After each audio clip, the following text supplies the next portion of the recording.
The Voinovich School has many grants and contracts, and the Appalachian Regional Commission gave the Voinovich School a pilot program, which we call the Social Enterprise Ecosystem.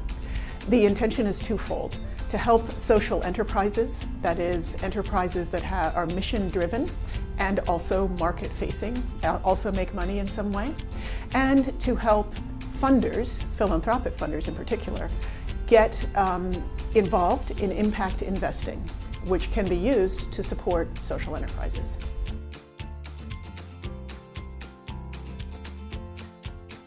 The Makerspace serves multiple purposes. Those people that just want a hobby, just want to come and socialize and hang out with other people that make stuff, great. Come on in, hang out. But people that are interested in actually, making a change in their life in some way, shape, or form, they can learn a skill, and then eventually, if they're really interested in pursuing that skill, they can learn more here at the Makerspace, or we'll refer them to a local place that they can continue their education. We have a woodworking space, and so we can work with people to develop their skills around the various woodworking equipment that we have.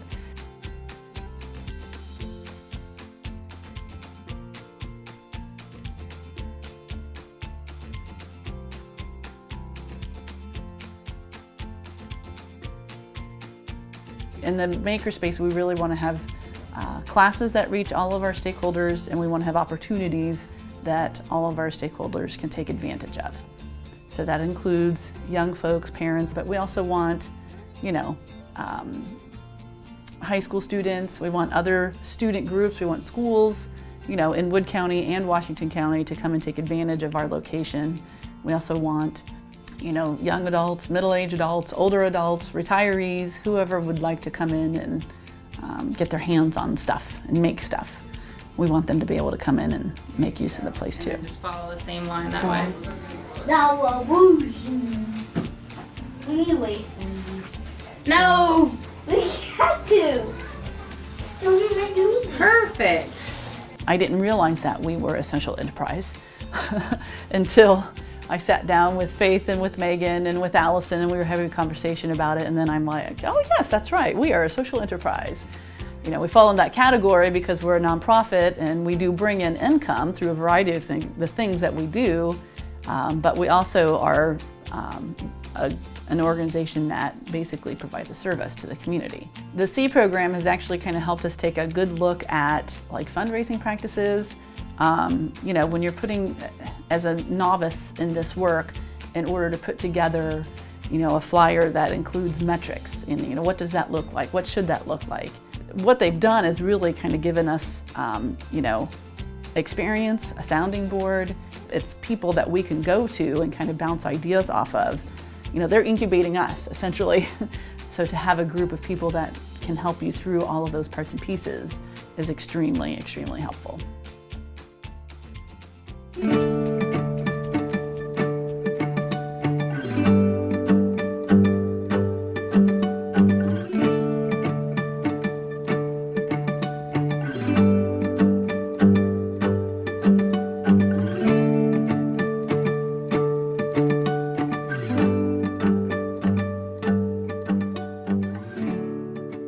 PassionWorks has been around for a very long time, and in fact was existing when I was growing up in Athens, so tens of years.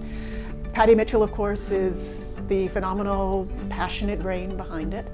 She has recently taken it over again and is building it into a social enterprise as opposed to a services provider.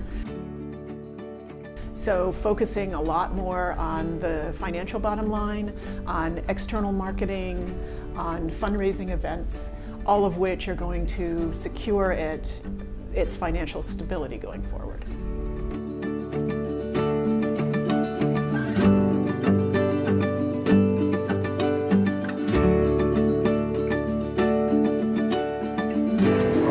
One, two, three, 4 legs on each side for a total of 8 walking legs. 4, 5,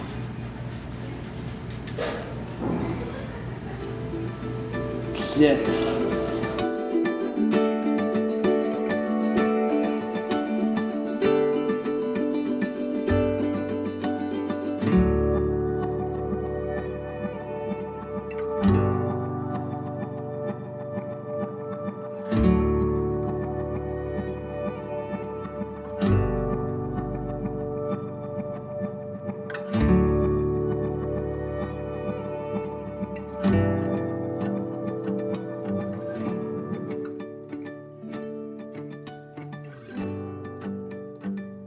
Serenity Grove was an amazing story. We had a group of women who were, by and large, working already in the health sector and also had personal experience with addiction recovery.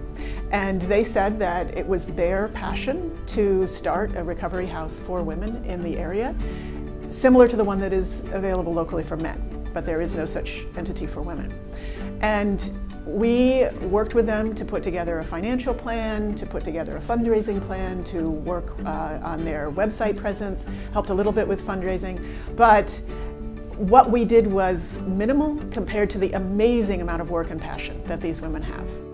The house sits on 6.9 acres. We're just outside the city of Athens. So for the women who will stay here, we're 5 minutes away from recovery meetings, legal services, counseling services, medical services, whatever we are facilitating for them, it's easily accessible. And yet, it's as if we're in the country with privacy and space and a lovely location. So it worked out perfectly. We wanted to create a space that was inviting, that reminded them that they are worthy, that they are loved, that they are supported, and so that as they rebuild their lives, I think especially as women struggling with the stigma that comes with addiction and with legal troubles that may have accompanied the addiction, to help put a tiny dent, bit by bit, into rebuilding their self-esteem, their self-worth, and then reestablishing their lives. We've partnered with Chrysalis Farms, which is a local startup that is modeled, they're modeling their idea on successful operations in California and one in Huntington, West Virginia, where garden beds provide a way for the residents at our home to be involved in the production of produce, just the healing activity of planting and tending and watching grow. That's a natural for the Athens community. People who want to be involved in helping us maintain these garden beds, maybe partnering with the farmers market. We're still in the dream stage, but I think that the opportunities with the community are vast.